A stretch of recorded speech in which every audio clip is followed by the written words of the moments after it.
You're listening to today's inspirational message on the Proverbs with Kurt Bjorklund. Proverbs 4:25 says, "Let your eyes look directly forward and your gaze be straight before you." In the Message, it says, "Keep your eyes straight ahead. Ignore all sideshow distractions." So in the end of chapter 4 here, we get these exhortations: guard your heart, guard your mouth, guard your eyes, guard your feet. And this is speaking about our eyes. I told a story a while back in a message, but it, I think, is really powerful. And that is, if you ever train a dog and you are trying to train it not to eat until it's commanded, what you do is you put a bowl down with food in it and you tell the dog to wait or no until you give the dog the command to go ahead.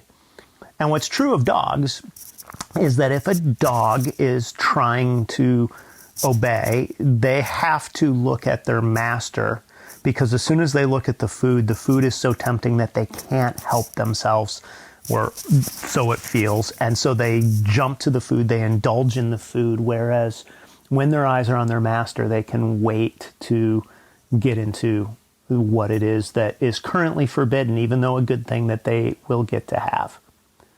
And what we see here is that looking directly forward, or for my purposes here, looking at what God has for you, instead of at all the sideshow distractions, is a really important thing to learn to do in our lives.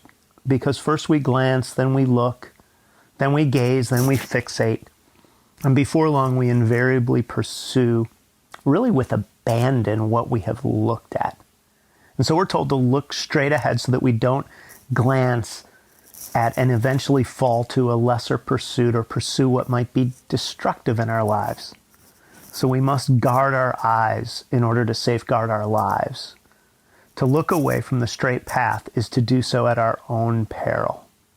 In Joshua 7, the story is told about Achan, who looked at treasure with his eyes, and he took his eyes off what it meant to be a person of integrity, and as a result, he ended up choosing to sin and to walk away from the things of God. Jesus exhorted men not to look at women with lustful intent in Matthew 5, but rather to see women as someone created in God's image who's to be cherished apart from her sexuality.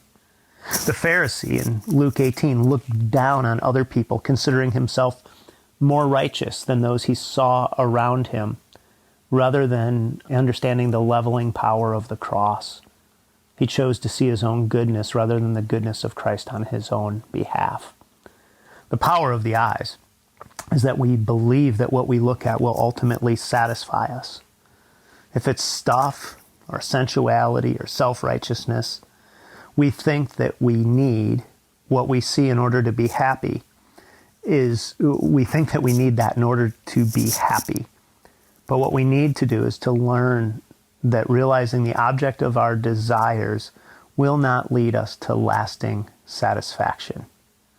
So seriously does Jesus take this issue of what we look at, that he tells the man who's dealing with lust that he would be better to put his eye out than to continue on the path of lust. That's Matthew 5:29.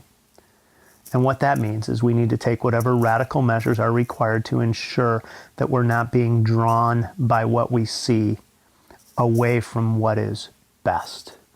Philippians 4 gives that simple exhortation to think on whatever's lovely, whatever's true, whatever's beautiful, that is where our minds need to be stayed and our eyes need to be focused on those things.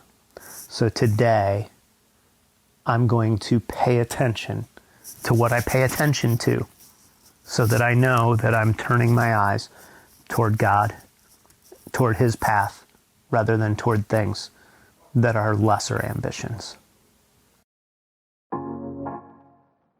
Thanks for joining us here today. There's a lot of great content to explore on Orchard Hill Plus and on the Orchard Hill main feed from the weekend. Have a great day.